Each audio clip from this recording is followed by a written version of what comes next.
This is going to be a panel really about our journeys, each of us, to leadership in animation. So we have, and not just animation, we have games and generally entertainment. Oh, and by the way, I'm Cynthia Halley. Hi. I guess I'll start it off. I am an art director currently at Hero Forge. I was at Marvel previously for about 4 years with Kristina. My path is varied and long. We'll save that until we get past the initial introduction. So I'll hand it over to Kristina. Hey guys, I'm Kristina Vardazaryan with a very long last name. I'm a production designer, currently an art director on What If series. So that's me. Sunmin, you want to go next? Hi, my name's Sunmin. I am an art director, I think. Yes, sorry, I blinked out. Sometimes I forget what I've done. Yes, I am an art director until next week, hopefully, because my show's wrapping. Sorry, not because I'm getting fired. I've been in animation. I've done like comics. I think I've also done VR and games. Yeah, but yeah, that's me. Sorry. We've just done so much, we can't even remember. It's all a blur after a while. Hi, my name is Grace Coombe. I've worked as an art director over at Nickelodeon for a series. I think it's announced. No, it's not. Doesn't exist yet. You'll find out. But so currently, I am a visual development artist at Paramount for their Smurfs feature film. It's actually looking pretty freaking cute. That's all I can say. I wish I could say more. It's really freaking cute. But I am also finishing up next week, so I'm a maybe visitive artist. But fun employment, everyone. Actually, no, thankfully, because I was anxious about my last day, so I reached out a couple months ago, and I do have a She's thinking ahead. Yeah. I'm actually going to be moving on to games after. Oh, fantastic. Yeah, as a lead character designer. Awesome. Over there, so should be fun. I might yassify more woodies for you guys if you'd like. If you guys know what I'm referring to, you guys know. But yeah, that's me.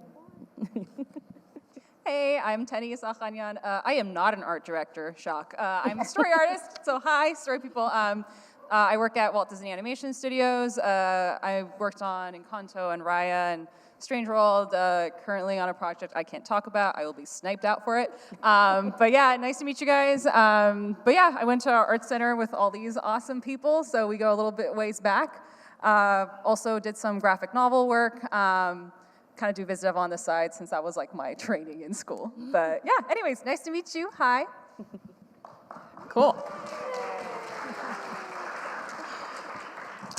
So I think generally what a lot of us really wanted to talk about was kind of the day-to-day in a lot of the business. Don't know how many of you are already in the business or mostly just looking to get into it, but we want to talk about sort of the ups and downs that we all face in one way or another. Let's maybe start with just really truly how we got here, because we are all very good friends. We've been friends since Art Center. We all went to Art Center. We did not all graduate at exactly the same time, but within, I think, a year from each other, something like that. So we all knew each other while we were in school. We've actually, I think, gotten closer over the years. So I wasn't as close with Grace and Sunmin when we first were going to school, but now we've been around each other so much in the industry and through various connections and things like that have come. It's called trauma bonding. It's real. Have you ever been through boot camp? Anything like that? So we all had our own ways of getting to where we are, and I think they're fairly varied. There's definitely overlaps and similarities. So I don't know if we have a volunteer for who wants to start out saying just Sure. kind of, yeah, awesome, go for it. Okay, so I immigrated from Ukraine. I was music major, pianist since I was 8 years old. I had no idea I was going to do art. I started doing art pretty late in my age, I would say. Maybe my 20s, so like to people who are starting out later in their, in their life, I would encourage pursuing the passion if you happen to want to be a visitive artist or an art director or whatever.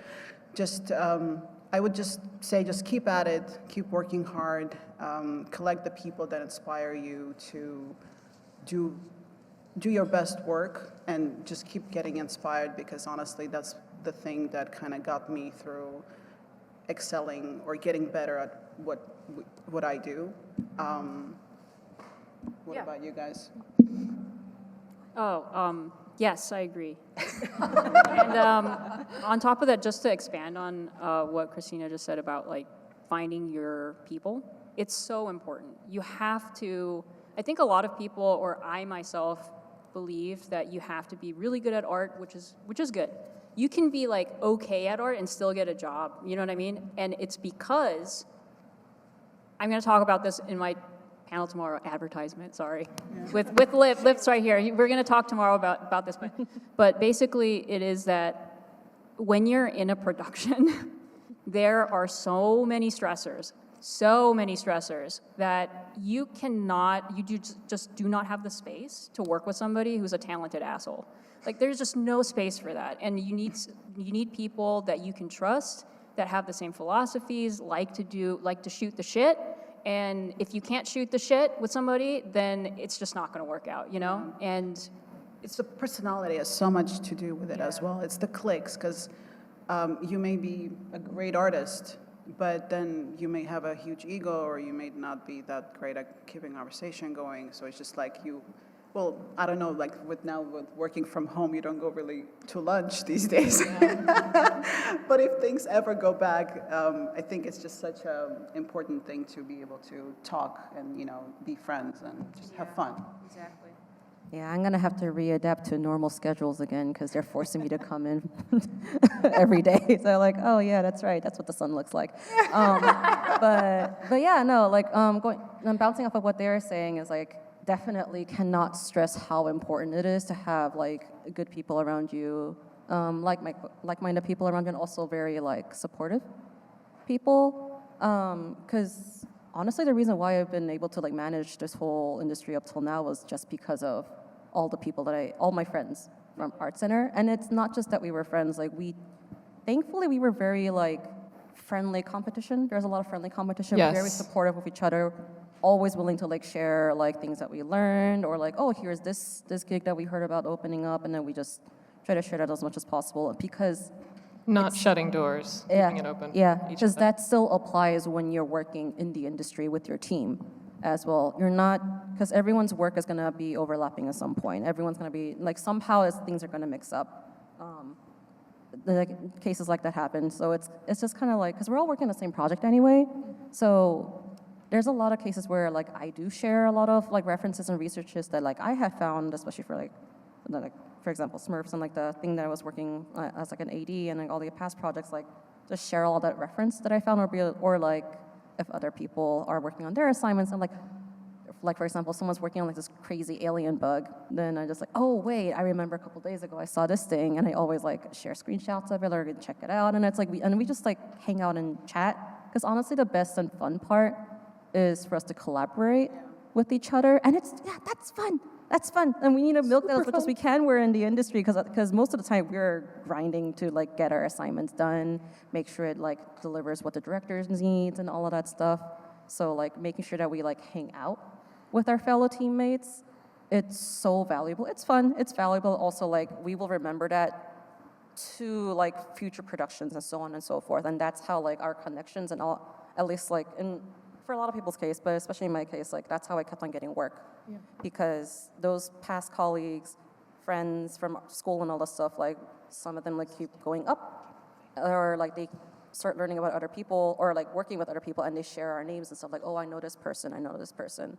That seems to be generally how most of my gigs have come in, just purely from good connections and keeping good relationships with people, pretty much. Yeah, there's this Armenian saying, I'm going to drop some deep Armenian wisdom on you. It's called Partsratsir, and it means, it kind of translates to like rise and raise with you, and it means like as you go through your life and you improve or you go to different heights, like bring people up with you, don't just leave them behind. And I think that was a huge part of, I think, our growth was that, like Grace said, like if we learned something when we're in school, we'd like run to each other and be like, hey, I learned this thing in Photoshop, so if you go and do this, like it looks better. But it was never anything that we kept to ourselves. But I think in getting here, and this ties a lot into like leadership and also just getting to positions of leadership, one thing that's really critical, and they touched on it, is like being open to learn. And you'll find like one of the biggest problems I find sometimes in leadership is like there's this, sometimes you might have like an insecurity about something that you don't know, but like the thing with being a leader is that you have a team that you're guiding, and you have to have trust in your team and rely on them. It's like you go to your mechanic to take care of your car, right? You go to like your doctor to take care of the medical. You're not expected to have a PhD in 7 different categories in your life, like good luck. But leading is similar to that. So if there's things that like you don't know, and this also applies like as you're, before even getting to those positions, like when I first started working, I was working at the Jim Henson Company as a viz dev artist and story artist. And I went to Art Center. We had like barely any story. I literally took one class that was like half storyboarding, but I didn't know anything. Like I literally, and so when I got hired on as like a half story, half viz dev artist, the week I was supposed to start storyboarding, I kid you not, like the week before I like went to schoolism, I'm like, how the fuck do I do this? Like, how do you storyboard? What is this? And so like, but I was so lucky in that my director and my coworker were really super sweet, super patient, and they invested in like teaching me. And so, but yeah, so there was, you know, I had a knowledge gap, but I sought that help and advice. And I think, again, in leadership, like, if there's things you don't know, it's okay to acknowledge that. Like, you're not expected to know everything. So I think a big part of, like, my journey and getting to where I've been today is, like, being really open to continue learning and acknowledging things I don't know. Like, it is much, I can tell you right now, it's so obvious when someone doesn't know what they're doing and they say that they do, and it's like, dude, just say you need help. Like, we're not gonna throw you out the window. Like, it's okay. But yeah, that for me was like a really big thing, I think, just throughout my career, and again, like looking at that relationship now that we have between leadership and everyone else, so. I have a different version to Teny's trying to figure out how to storyboard on the fly, but I have a very opposite thing. They interviewed me at, what was it? My first gig was working as a storyboarder visionist at the Big Hero 6 TV series. I never boarded in my life. I never boarded a panel in my life. I know how to draw. That's it. And then they brought me in for an interview, and they said, so do you have any storyboarding experience? And I'm like, there was a storyboarding class at Art Center. That's all I said. I never said I took it or didn't take it. That's all I said, and I think they understood that as like I took it. And they're like, "Oh, that's great." I'm like, I think I lied, but I didn't lie. I just kind of and they brought me in. Thankfully, I'm like, oh god. And I asked every storyboarding friend, like, "Do you have notes? Give it to me, like, yes, I need it right now." So there's a running theme here of fake it till you make it. Which is valid. No, I think that's something that is so valuable about having people that you know, that you've more or less decided that you can trust, is that every one of us has messaged the other at some point, basically saying, "Oh my God, I screwed up. I'm such a loser. I failed. I can't make this, past this point." Just there. Every artist, no matter how successful, and all of our mentors can back this up as well with their own experiences. No matter how successful you are, you're going to run into those times where you just feel like crap. You feel like you're failing at your job. You feel like your superiors or your coworkers hate you, and surprise, sometimes that's true. We've also definitely all had those moments as well, but we had each other to rely on through those moments, and I think that's what's important. Something I do want to bring up is that it's not like, so let me back up a second. For my personal journey, I didn't know any of them coming into school. I actually didn't even want anything to do with animation. I came from an illustration background where I was interested in children's book illustration, maybe theater design, something along those lines. I loved Dark Crystal and Labyrinth, if you guys have seen those movies. Brian Froud was basically what I wanted to be, this children's book illustrator who designed worlds. I thought that just sounded wonderful, and I thought that was really the only way to do it. I had no concept of the entertainment industry at large. I didn't know that was a thing. So I found my way to Art Center through illustration because they had an illustration program, and almost kind of by accident found classes there that were in entertainment. And I realized that I was in the wrong major because entertainment was teaching me how to design and how to draw, not just how to make something for publication that other people are going to like. It was like real, solid, concrete design skills and concepts. And that's something that, as long as, it's like every one of us has something to say, but then we also all have a tangent that we want to go off on. So I'm going to go off on my tangent right now and just say that design is the most important thing of what all of us do. Whether we're, characters, storyboarding, painting, it doesn't matter, because what has made every one of us successful is that we're designers. We focused really hard on how to design, and there's a big difference between being an artist and just drawing and being able to design. So the one thing I want to throw out there is that, especially in kind of uncertain times where we don't know exactly what the animation industry is doing or how technology is going to affect it and all that, what we do know is that design is still valuable no matter what field you're in. So design is translatable to games, to interior design. I was at a conference earlier this year for yacht design. It's design, if you know it, is a worldwide language, and that's something that can benefit you no matter what sort of field you're going into. Cynthia, you designed a yacht? No. This is what happens when you sit on the other end of the table. You hear I was going to be like, oh, where's this yacht? Anyway, continue, sorry. No, to qualify that, I did not design a yacht. I was contacted, this is while I was at Marvel, so my credits were sort of exciting at the time. I was contacted to do a talk at a yacht design festival, and it was a talk on design. It was a talk, they wanted me to talk about how, basically what can yacht designers, or essentially insert any design field, what can they learn from entertainment? So the focus of my talk was on the storytelling aspect of design, so visual storytelling and how that's important in pretty much no matter what you want to be doing. That's my spiel, but to go back to my original point, sorry to hog the mic here for a second, I did not find my people until very late. I did not find these people until very late.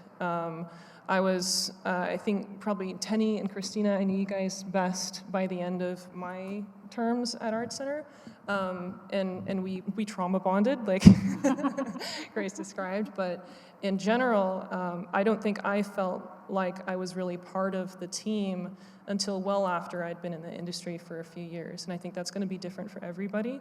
So one thing I want to stress is that, while yes, it is so important to find your people, don't worry if you haven't yet, because it just means that you haven't yet. It's find support where you can. If you're lucky enough to have supportive family members or teachers or mentors. The point is, don't be afraid to lean on people. Don't be afraid to ask for support. And that's actually how we became friends, is that at one point, we kind of all didn't have a choice. It was like, I need somebody's support. This person has been here, let me ask them for support. And that's how we became so much closer. So that's sort of the moral of the story on why and how it's important to have that support group. And it's not just us. I mean, we are friends, but every one of us has another, 30 people that we've known in the industry who are nice, who are fun, who are, decent people, or, 60 people, like.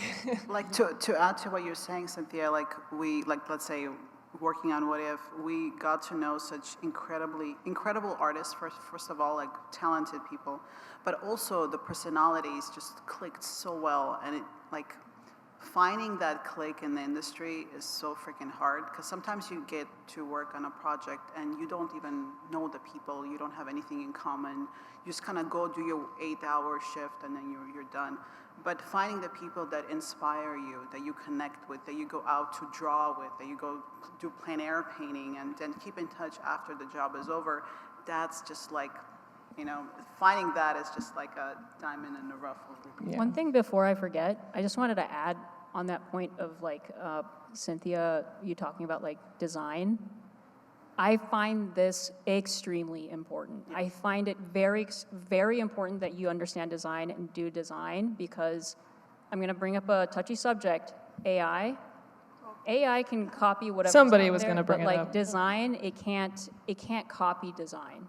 Like you have to design it, and then you can use it as a tool or whatever if you want to support your design. But an AI cannot create a design with principles and all that stuff. So design is very important to, I think, survive in this industry. And one other thing with when you guys were talking about like, making connections and friends and all that stuff, I highly recommend, like, don't even talk about your work when you meet people. Don't even talk about the work. Just hang out. Just like, hey, Get to know you them got as a people. beard, I got a beard. Like, let's be beard buddies. Oh, you like Pokemon. We all don't like shaved just before Pokemon, we got here. But hey, we know Pokemon. We just keep it at that, because when you're like kind of pushing your work to other people, it's almost like, I don't know, like how it's already putting yourself in a position where you're like, oh, please, like, and so I'm just being straightforward with you guys that just don't do that. Just make friends. Get together, go to, like, look, let me give you an anecdote that I experienced. I was, my first art directing gig, I was recommended by, Ryan Lang had hired me to be his art director. Do you know why? Because Helen Chen knew me, and you know why she knew me? Because I went to a fucking beer and drink and draw. Literally, I am not kidding you. And what else?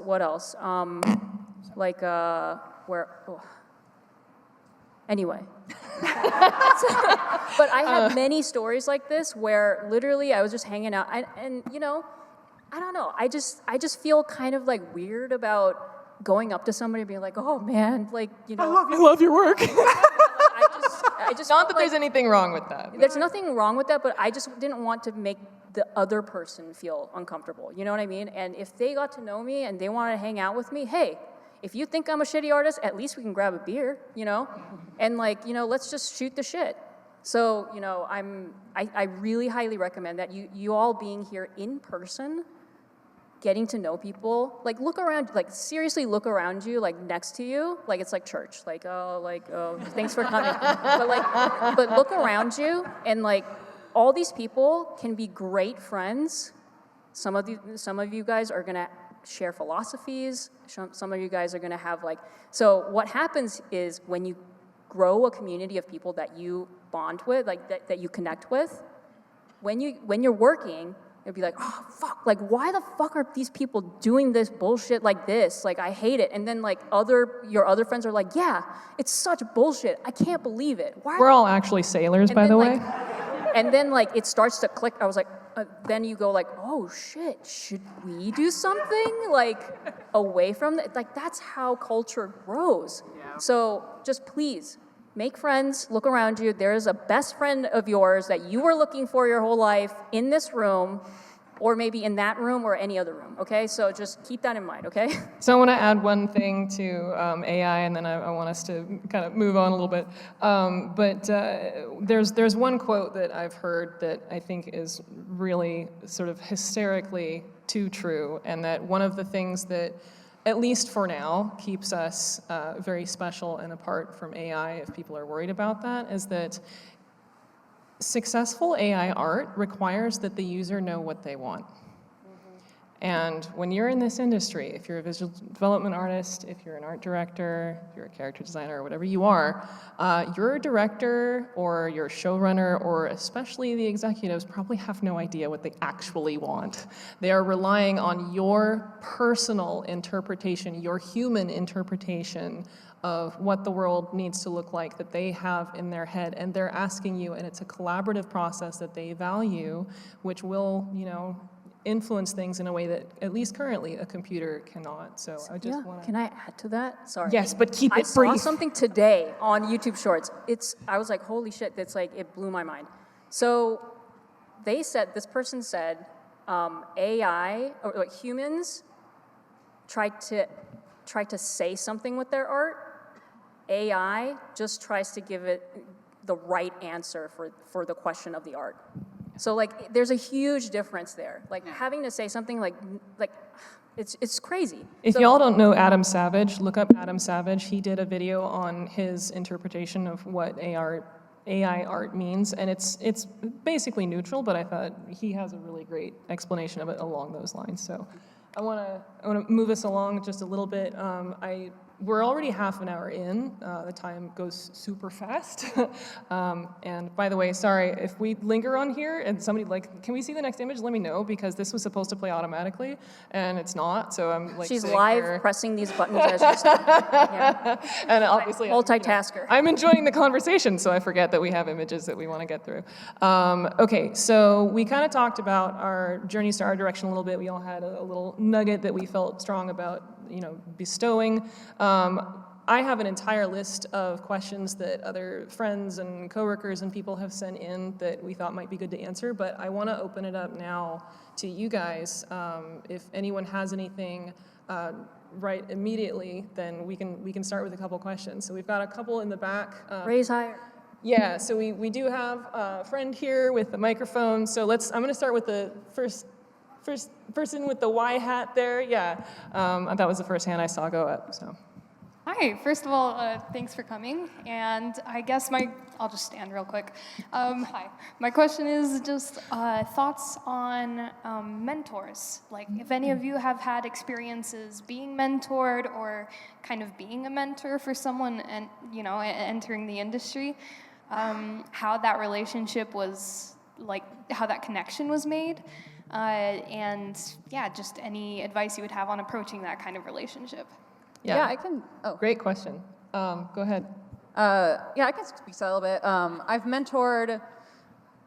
I have had mentors, and I have mentored also like as a professional capacity at Disney, but also just having had people reach out.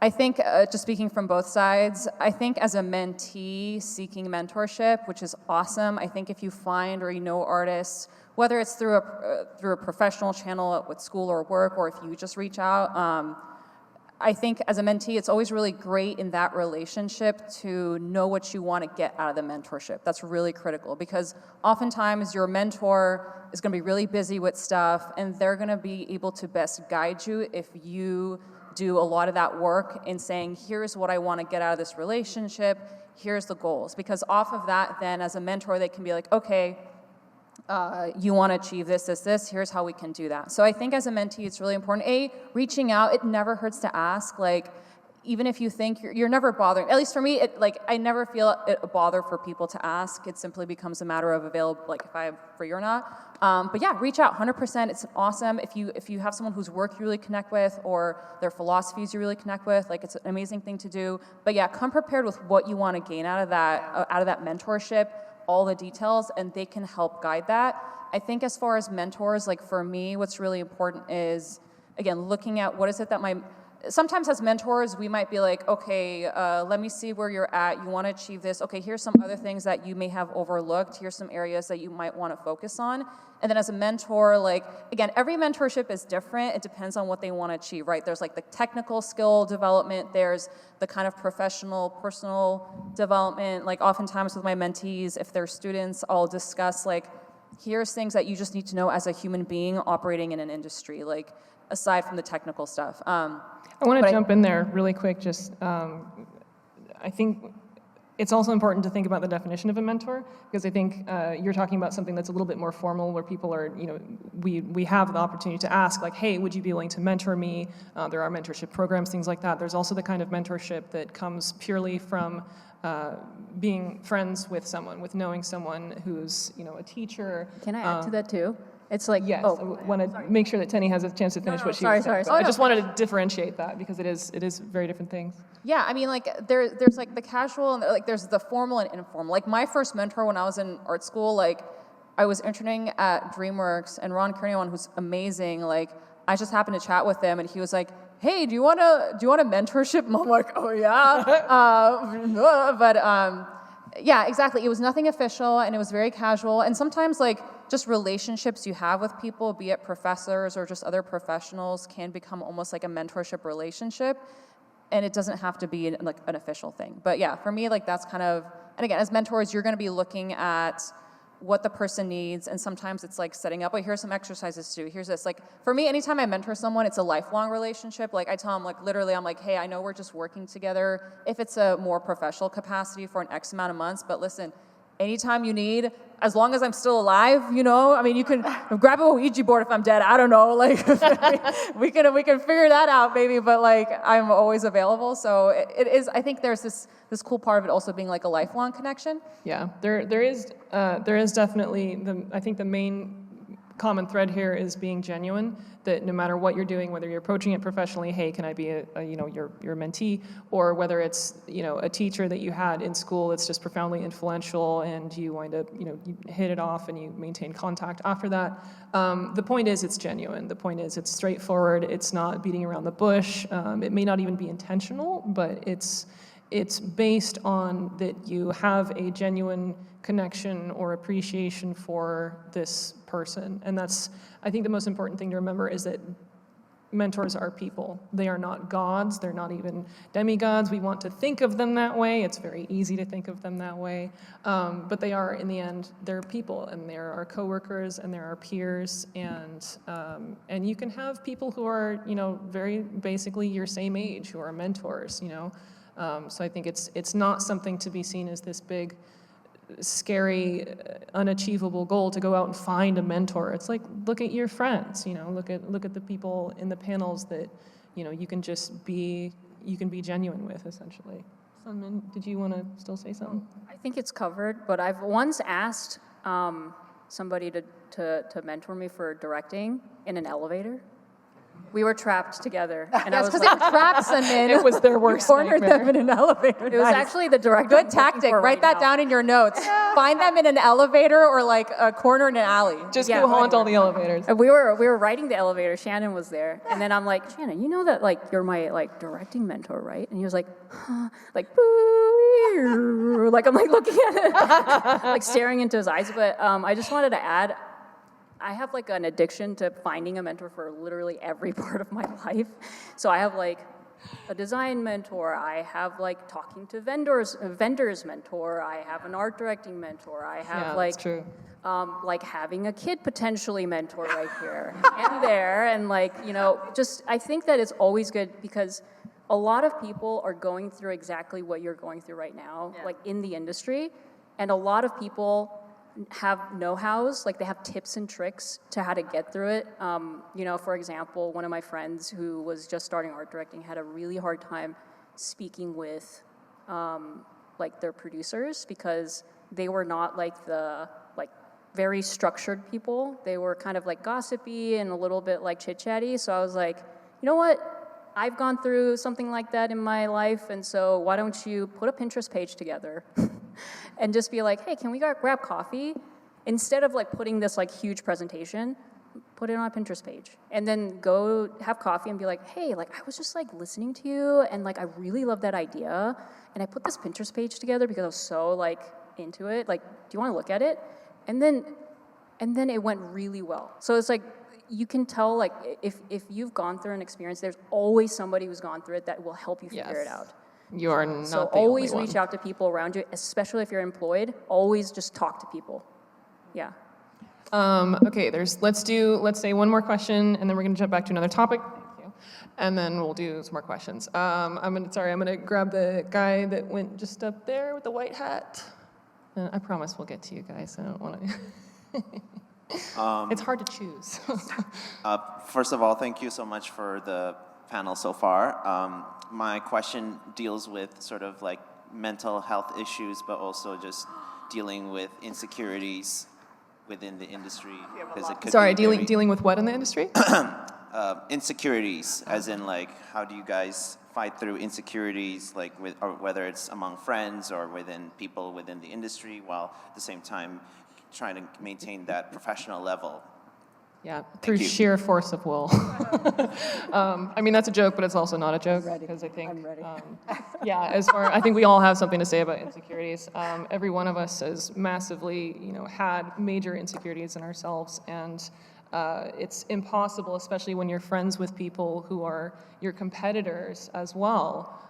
It's impossible not to compare yourself to them, but I think that's something that, believe it or not, I only just realized putting this presentation together. So I've been, bugging these lovely ladies for weeks to get all of their work in one place so I can set it up in a presentation, and we're all just so busy. But it wasn't until I put all of our work together that I realized how talented we all are, that I really felt like I had so many shortcomings. And when I put it together, I thought, you know what? Actually, I'm filling a niche that the other people don't fill. And Grace is filling a niche that the other people don't fill. And Kristina's filling a niche. We each actually have our own incredible strengths. And that's one of the reasons why I wanted to do this in the first place, without really realizing how full circle it would come, is that we are all so different and we all have our own strengths. We all have our own insecurities. So I personally see insecurities as actually a good thing. Sure. Call me weird, but I feel like if you feel like you're the greatest thing there is, the greatest artist, then there's no potential growth for you. And being an artist, it's a constant growth. When you stop growing is when you feel like, I can do that. Oh, I can do this. I can do that. And when you see something and you're like, oh shoot, this is inspiring. This is so freaking awesome. I should do that. That's when you're starting to work on yourself. But the thing is, it's kind of balancing insecurity and feeling like that insecurity is kind of weighing down your shoulders, kind of minimizing you to the point that you kind of get, what do you call it? You just kind of feel like you're scared to try to do it. That's when you kind of stop. You don't want that. So it's just that's a big thing that she just said there too, is you become scared to try. Never be scared to try. Just try it and try to learn what is it that you like about that person's work. Why is it that you think that's better than yours? And that's how you kind of, in a good way, you just kind of keep growing and working on yourself. Oh yeah, I have a lot to say about this topic because I've dealt with a lot of stuff and oh man, all of us have, but I went through a lot of bullshit and I was not mentally well as well. So first of all, please go to therapy. It's so Yes. important because I promise you, when you're so stressed out, you're not thinking straight. And when you're comparing yourself to other people, you're not thinking straight. Because here's the thing, you have made your whole world revolve around this idea that you're an artist. And if you have this one thing, then you zone in on it and everything becomes a comparison. And that's called inferiority and superiority. Everybody has a desire to shoot for superiority within themselves. They should be comparing themselves to themselves. An inferiority complex becomes, I'm not as good as that person, so I can't be successful. That is a twist in logic because that means if you can draw just as well as that person, that means that you'll be uber successful. That doesn't make any sense. So please go to therapy. And another thing is that you will have, when you're stressed out, you will put your insecurities on a platter for everybody to see. Yeah. And then second of all, other thing about insecurity is that there are people, I'm not gonna sugarcoat this. People will throw you under the bus. People will spread rumors. People will make you look bad in this industry. And I promise you, sit through it. Fucking sit through it. And you will come up on top, just be nice and just say, hey, I heard you did this. What's up? That's what I like to do. I like to just reach out to people, message them or something, and be like, hey, I Just saw be that you blocked me, straightforward. or I heard blah, blah, blah. Can we talk? I promise you, it's always kind of crumbles down. And then it becomes a great relationship after that. And Sometimes. then also, if you can't reach out to them, sorry, one last thing. If you can't reach out to them, and stuff, I have been in this industry for 10 years. I promise you, in the end, if all these people are around long enough, they will know what the truth is. Yes. I promise you. It will come I out. promise you. Anyway. The strong will survive. Yes. I wanted to add to that really quickly as well, because there's one key thing I feel like it's really important, and it's missed a lot, especially in the creative industry: neurodivergency, ADHD, spectrum of autism. That amplifies because of your experiences and because it's something that you grew up with, because it's a genetic thing. The things that we end up experiencing, and because of how we have grown up because of what is basically a disability. It's a developmental disability. we end up hearing, and it kind of like ingrained a lot of like comparisons of like they see our potential, but they don't understand why we can't keep tapping into that potential. And that becomes something that we adapted to mentally. So we can't help but feel that we have insecurities all the time. Yeah, I'm going to add That's to just how that. we grew up with. So that's something that I would really highly recommend, like going into like therapy. So important, so important. And it's not just because like, oh, I'm not feeling well and therefore I have to go to therapy. Don't think of it that way. I had to avoid therapy because I thought I could fix it myself for years, until it took a pandemic, 5 years of burnout, for me to be sitting down in the hallway and crying on the floor, for me to finally admit that I had to take therapy. And that was the best decision I ever made in my life. And that's not just because like I was in a bad place. I didn't realize like growing up, I never learned these tool sets of how to properly process information. If someone, or you're feeling someone, or misinterpreting things that actually is not a big deal perhaps, or someone actually is giving you like poor information about like what is reflecting yourself, or like any of those scenarios, it's a learned thing. You have to learn how to filter those thoughts for yourself. Yeah, it is. And everything that we're talking about, like these are the things that are really important for us to do. You need to learn why those things are important for yourself as well. And you will learn that a lot through experience and just from hearing from other stories. Can I add just one more thing? One more selling point about therapy is that it will actually surprisingly make you a better artist. Yeah. Everybody go now. Everybody go. Everybody go to therapy. Like it literally makes you a better artist. I'm not even kidding you. Yeah. So on that note, therapy is not for everyone. That's okay. Not everyone at this table has gone to therapy. I definitely have. I do want to reiterate that it is about tool sets. So if you find yourself struggling, it can be a very good way to just understand how your mind works and what you can do for you to make your mind work better. On that, I'm also going to say that I prefer to think of things like ADHD as not a disability, because that makes me feel like crap. I really see the strengths that come with having things like that, with being that type of person, and I think they're just as valid. I would not be where I am without that, without ADHD, I would not be as energetic or as interested or as creative as I am otherwise. So please do not think of it as a fault with yourself. It's really about, learning to navigate it and use it to your advantage. So if you are someone in one of these positions, one of these, states of minds or types of minds, please don't think of yourself as at a disadvantage. It is hard because a lot of the world doesn't understand, but that doesn't mean there's anything wrong with you and that it's not possible. So I think that's hugely important. Oh yeah, 100%. Like that's what the world, or a lot of people around us, kind of tell people that have neurodivergency, that like there's something wrong with you. I'm like, no, you're fine. You're doing great. You're here, aren't you? You're doing great. You have clothes on your back. You took a shower, at some point. Maybe I took a shower like today after days of not, but you don't need to know that. But anyway, you're doing good, and you can only keep going up from here. That's the main thing, and you will learn to adapt and actually also learn how to turn it into an advantage for yourself, and also find a better environment for yourself too. That's another key thing.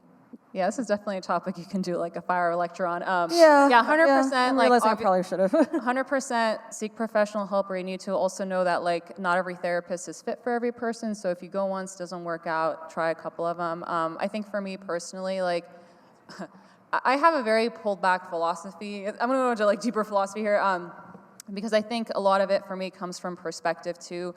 Just with transparency, when I grew up and I lost like a lot of loved ones, like growing up from a very young age. And I think for me that really, like, for me, everything else kind of paled in comparison. So I was always kind of a very like bubbly, chill person, because for me, like, there were problems that had solutions, but I couldn't bring back like people from it. I know I joked about the Ouija board, but no. Like, it's just, I think so for me, I try and keep a broader perspective on life. I think, again, there's different tactics that will work for different people as far as dealing with their own insecurities, and sometimes it takes trial and error. But I think some things that help me is like, again, keeping in mind, like, I mean, like, it goes back to like what you love, right? It's like and I think Kristina, you talked about it, like excitement. Like when you look at someone's work or you look at the talent out there, and instead of feeling like intimidated or it's like, well, I'm not that good, I can't do that, like, be excited about it, like, be inspired by it. Like, we all started from the same place. Like, the technical stuff, like,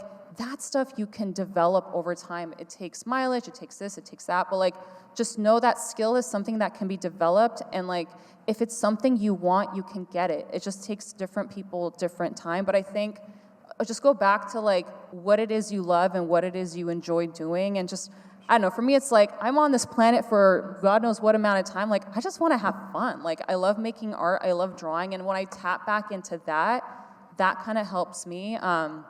But again, everyone is going to have different ways of dealing with that, but I think just, yeah, enjoy, like, go back to enjoying what it is you like to do, and know that if there's something you really want, you can get there. I'm getting a note here. You don't pass notes in class. Who is it, Cynthia? We only have 10 minutes I don't want to left. interrupt anybody. Yeah, thank you, Cynthia. No, good. But anyways, like we said, we can go on for a long time. All honestly, the fact that we only have an hour is like driving us all nuts because we have so much that we want to talk about. But I do want to try and get to as many questions as possible. Next questions, we had, yeah, I'm gonna go with you, and then you're next. Hi. So your guys' values are fantastic, and I really believe in the power of personal connections. And in the past weeks, I was expressing that to a lot of people. And there was somebody who challenged me. And I'm not even sure that I agree with it, but I just wanted to put it out there for your guys' perspective. There are definitely people in jobs who, like, you go out for pie and stuff, and everything's great. And then there are some people who aren't being unfriendly, per se, but I think in the interest of work-life balance, they just want to keep things professional. You don't really shoot the shit with them. And I find myself torn sometimes because you feel that there's a lot of synergy that's being missed, but also they aren't doing anything wrong and people can set up whatever boundaries they want. So do you guys have any thoughts of that? Yeah, I want to start that one out. I would say the first response is don't judge people who want that, because everyone is completely entitled. Everyone is going to be a certain amount of social or not, and there's nothing wrong with that. I think, I consider myself a very social person. I'm very extroverted. I really thrive in, social environments. That said, I get completely worn out. I'm stressed out. I'm busy. I don't want to deal with it. The best people around you will not make you feel pressured for not wanting to do that, because that is okay. And then there are other people, like I've worked with people who really never want to do that. They are essentially a turtle. They want to go to work, and then they want to be done and leave. And that's completely valid. So I'm actually really glad that you brought that up, because I don't want people to assume that we're saying you have to go out and be someone that you're not in order to be successful, because that's not the message at all. Honestly, you're going to find your cliques one way or another. Because like I've connected with people that are not really that social, and honestly what we connected with, we're nerded out about art or style art or about oil paintings and stuff. Or fashion, or exactly. yeah, You're cars. going to find the cliques, and I think it's the beauty is the finding your types of people, and you just kind of keep on gonna go work from one project to another because you guys know each other, and that's the beauty of it. And honestly, it's like, if you don't want to talk to people, that's totally fine. Like, I know look, Maybe there's a they lot don't of want to talk to you introverts either. No, but it's it's not about like forcing yourself to be an extrovert and be like, hey, what are you? How's your day? It's, if that's what you want to do, if that's your, totally fine. I think the gist of it at the end of the day, it's like, just don't be an asshole. And by that I mean like we are always very understanding of how people are, because I know sometimes people will interpret, even culturally, sometimes like certain people will behave a certain way and someone's like, they're being rude. It's like, no, they just tend to be more concise. So, but I think at the end of the day, it's like, be comfortable how you want to live. No one has to be forced to make friends or forced to engage in things. Like, that is never anything, that should never be the case. But it just, in your engagements, like never have malicious intent, which most people don't, but sometimes they show up. Please have patience with everyone around you, because as different as you feel from other people, guarantee you everybody else is just as different in some other way. So I think one of the things that Kristina and I have had a lot of talks about based on our time together at What If is the idea that everybody has different ways of dealing with things. Everyone responds to things differently. And especially in a team situation where you're collaborative with people, or if you're a leader of that team, you need to be so aware of how different people can be and willing to work with them in that difference. You know, if they tell you that they need a certain thing based on the way that they operate, listen to that and allow for that. If possible. Sometimes it's going to be a little tougher, but you know, we've all had challenges in dealing with that kind of thing and coworkers, but ultimately we want a happy team. You know, generally everyone in the industry is pretty good-natured, means the best, wants everyone to have a good time working together. So just remember that, you know, if somebody says something that seems rude to you, or it seems like maybe they were short or whatever, consider that, you know, they may have a different style of communication, and just see what you can do about it. Maybe ask someone else how they feel about that person's ability to talk about it, or maybe you can talk to them directly. You know, I think it's really important at the base of things to just be very patient with other people and realize that, you know, if they're making you angry, maybe you're making them angry, you know? Yeah. So to go on a tangent, when it comes to, like, you know, personalities, you know, there are some people that are introverted and there are people that are extroverted. I would say that it helps a lot to be a little bit more extrovert when it comes to management positions. Like, personally, I feel like if you're a little bit more extroverted, it's easier to manage a team, right? Yeah. Like, because there's a more wide range of personality of artists that you'll get, so. you'll also get in trouble with execs more, though. Yeah.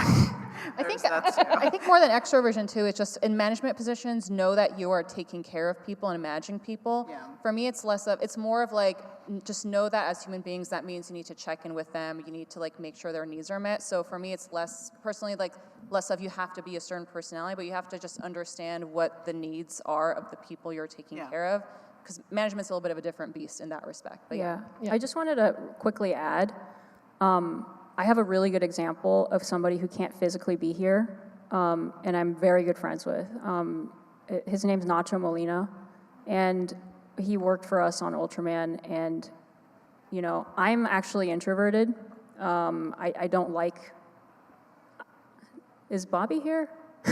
He's not here. Like, I don't like crowded spaces, you know? Like, I like, you know, one of my good friends has to drag me out to places, you know what I mean? And so... I guess that's what I should be doing. Yeah, if you want to keep, like, some sort of relationship with people, like, that you work with, I would say, like, you want to keep it professional, that's great. I think that you should still, like, try to message them, or, like, be like, hey, you know, like, oh man, I don't know, I don't want to go to this thing, I want to go back home, I'm tired. Like, even just saying that instead of being like, you know, not showing up, it makes a huge difference.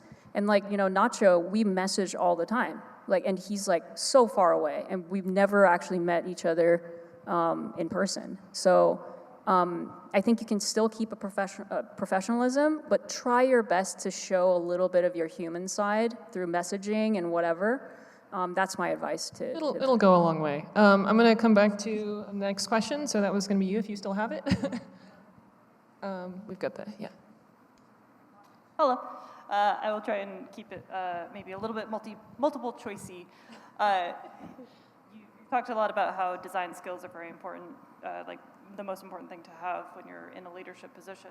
But we all know that there are also other skill sets that are very important, like people management, communication, and knowledge of the pipeline. So I kind of wanted to know from Alio what skill set is the most important to develop before you get promoted, because there's For also, what position? for any sort of leadership, supervision, art direction, that kind of thing. So, like, people management, pipeline knowledge, or design skills. We have a lot. You know what? I would say whatever you're worst at. You know what? Come to our talk tomorrow. We answer exactly that. So come to my talk and Lip's talk tomorrow. It's called Art Direction 101, Don't Do What I Did. Yeah, so I'll be there with my friend Lip, and we will basically tell you everything that you need to know outside of the actual art, okay? So come there, but please go ahead, ladies, because they all have leadership experience of different styles. Honestly, like, I personally thought that being an art director or production designer, you gotta be this amazing, like, artist, you know, everybody, like, I thought I should care more, but, well, you should have the skill, obviously, so you can give notes and everything. But the thing that I did not know about is that knowing how to manage people was greater thing that you should be, a greater umbrella that you should You spend a lot more time doing that than any kind of art. You work constantly with people. All you do is meetings and being able, and honestly, another thing is you gotta be good at managing time. So you gotta be very organized. I'm terrible at it. So the organization, being able to communicate what you need to be done production-wise for it to go faster, you need to be able to communicate the notes or whatever that needs to be done so the artist understands the changes that needs to be done for your director to like what, the work that we're doing. Being able to communicate or just be able to make an impression with executives as well, that's important because that's how you get it promoted. And believe me, it's more management, it's more personality, and the skill is like on the bottom. I mean, it's like a qualification, like you're good enough to lead, and then like the next stuff is the more superior that you gotta be good at. I think pretty much a good summary of like what is really important for being in a leadership position is purely problem solving. Yes. Yeah. In all departments, Problem solving. And that's why skill set's really important because you would understand how to fix and how to further certain designs in order for it to meet the needs of the directors and so on and so forth. Same thing with like when you're going through like trying to work with like people management, all that stuff. Like how would you figure out how to like either like help certain artists that you're working with to further succeed in the industry or like just in the job in like the main thing. Like a lot of the things that I try to make sure that I know my artists will be able to like last as long as possible, especially in like for people that have worked in serious productions, you know how freaking fast like their pipeline is. I had to make sure that my artists learned because they were all pretty young too when I was working as an AD. They thought the only thing that they understood to do is just literally work themselves down to the bone. And I'm like, that's not okay. You need to be able to learn how to last as long as possible. So when I know they have a huge assignment, I would usually like go around the corner and be like, did you ask for OT?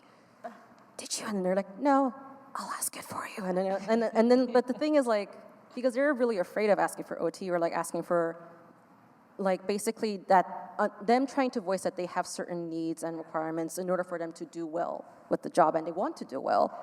But yeah. You're reminding me of the feeling that I have every time I'm like, leading a project. I feel like the mother or like, the overarching kind of protector of my team. Oh yeah, I'm a mama hen Same. the whole time. I'm a bear. Production and your team, and you're like trying to kind of shield them, and you're taking all the crap from the above, trying to shield it. Yeah, and you are in the middle. You're always, that's one of the harder parts, I think, that a lot of people don't really realize about any kind of leadership position, is that you are essentially in the middle. You are the gateway between your team that you're protecting and working with and encouraging, and the people that are telling you what to do. And any leadership position is going to come with that. I also want to say it's super important to understand that art direction or being a lead is not about making your mark as an artist. And I think that's something that a lot of people have as a misconception. I had that misconception going in. I thought that being an art director meant that I get to say how this looks, and that's so not the case. You have to be willing to let go of what it is that you want and look at what's going to be best for the team, what's going to be best for the project. And sometimes that just means not making a fight. Sometimes even if it's not going to be the best looking show because of it, it's going to keep the peace between everyone on the team, and that's okay. And that's actually more important because a lot of the time that drama shows up in the final project. You don't realize it, but the project is actually better if everyone gets along and loves it during the whole time. I really want to add just super quick, take care of your people. Like number one, and that emotional intelligence is a big one, right? Understand the people you're taking care of, how to do that. Communication and transparency. And also, like, taking accountability. If you mess up, it's okay, take accountability for it, because people know. But yeah, I think the general theme is, like, communication and take care of your team. I think we're needing to about wrap up here. Can we sneak in one more The boss question? is here. Bobby's now we here. gotta go. All right. Thank you all so much for coming out. Thank you, guys.